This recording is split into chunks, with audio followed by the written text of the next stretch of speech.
Hello and welcome back to my Astronomy Nights. I'm Derek, and in this video I'm going to talk all about the solar eclipse. The 2026 solar eclipse took place on the 12th of August and it was the first one to occur in Europe in a couple of decades, so it was on my radar for a good few years to pick this eclipse as the first time to attempt to travel into the band of totality and experience a solar eclipse. In this video, I'll talk about where I chose to travel to, how I got there, the equipment I brought with me, and what it's like to experience a solar eclipse for the first time. The solar eclipse on Wednesday was starting in Iceland and going down the Atlantic and crossing over Spain, so those two countries were the main locations that you could observe this eclipse from.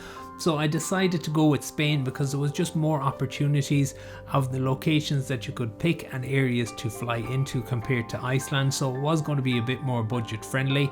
Initially I was looking at the east coast of Spain to travel into, along Alicante and Valencia and that side, because it was easier to access by airport from where I am, but in the end I decided to go more of a central location because it was just very low on the horizon for the eastern coast views. So in the end I decided to go with Valladolid.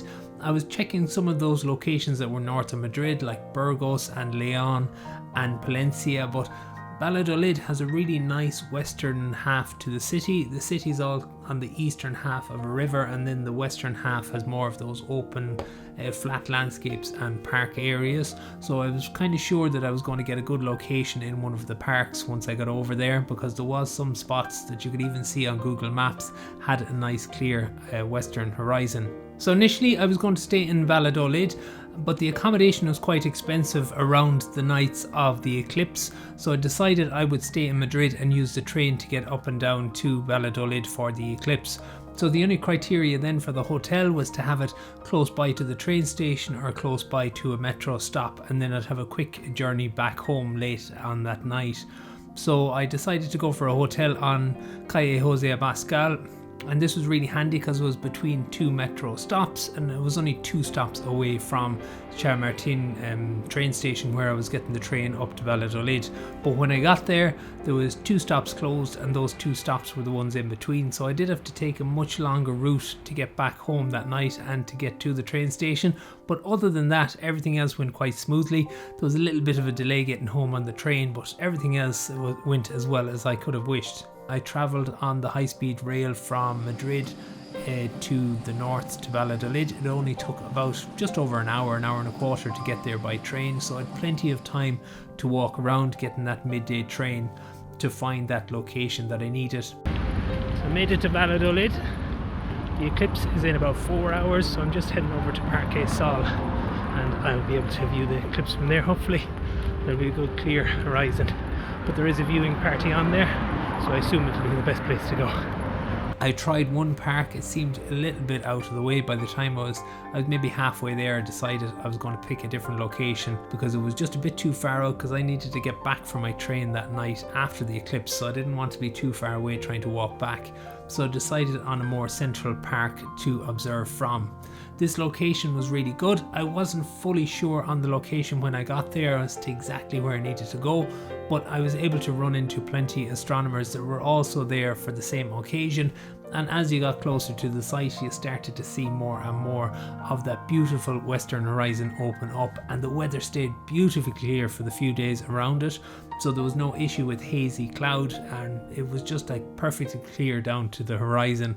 So it was really exciting build up to it, but you were trying not to jinx it. But it was just so exciting, and the build up, there was no worry about cloud going to come in and cover over the sun at any stage, so it was really relaxed, and we got to sit and observe for the whole couple of hours running up to it and then onward. And even though the heat was quite hot, it was 39 degrees pushing on to 40 degrees, but we had a really lovely spell of weather here in Ireland before I was travelling, so you kind of got acclimatized to the warm air, and it wasn't as humid as Ireland, so it was quite comfortable to walk around in even though it was quite hot. So in deciding what equipment to bring with me, I was between bringing my 82mm telescope or travelling light with just a camera lens. and I decided to just bring my cameras because it was the first solar eclipse I was going to experience, and I didn't want to be bogged down with equipment and trying to carry it around. And I'm really happy I did, because I ended up walking for an hour to get to the location, and that would have been way too far to be carrying a telescope and a tripod with me for that length. So I travelled really light. I used my light 40-150 Olympus lens. It's a stock lens, it's extremely light. And I also brought my 2 cameras and a pancake lens of 14mm. So that was all the equipment I brought, plus a small little tripod for the camera, which is only about that size, about a 12-inch tripod. So it was really light travelling, and even then it was still heavy going trying to get up to the top of the hill to observe it and to the observing site. To get the footage of the eclipse in, I needed to have a filter for the lens, and I had some of the Baader Astro film left over from the eclipse in 2021, so I made 2 small filters for the camera, and you just use them a bit of card, and I had the filter in between it, and I used that on the 150mm lens, and it just fit onto the end of the lens. Then I was able to remove it for the eclipse. When totality came, then I was able to remove the filter and get that lovely ring of fire image and video from the 150mm lens. The video then I shot at 4K, and it was at the same aspect again with the 150mm, but at 4K it means I was able to crop in just to get some of that detail of that solar prominence at the start of the eclipse, which was a really nice thing just to be able to capture at the start of the solar eclipse. The eclipse was quite short then, so I just kind of focused 30 seconds at the start of the eclipse to setting the camera in motion for it to get that initial start of it.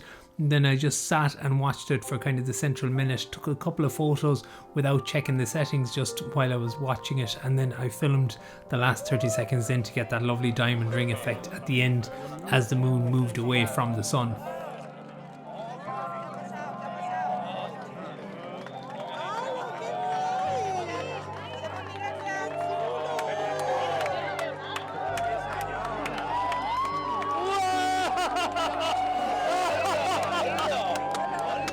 So this eclipse was really spectacular to see because the sun was so low on the horizon. It really gave you that illusion that it was much larger, similar to when you see the full moon rising and the way it looks much bigger than it is when it's higher in the sky.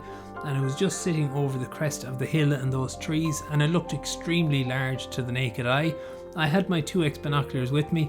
I ended up not even taking them out of the bag because I was just holding them in my hand, but it was just so spectacular once totality hit and you could observe it with your naked eye. And it just felt extremely fast as well. It was just at 90 seconds. You had a couple of seconds to set up and a couple of seconds to get a video, but it just seemed to fly by. But it was just such a fantastic experience, and I met some great people there as well that were observing.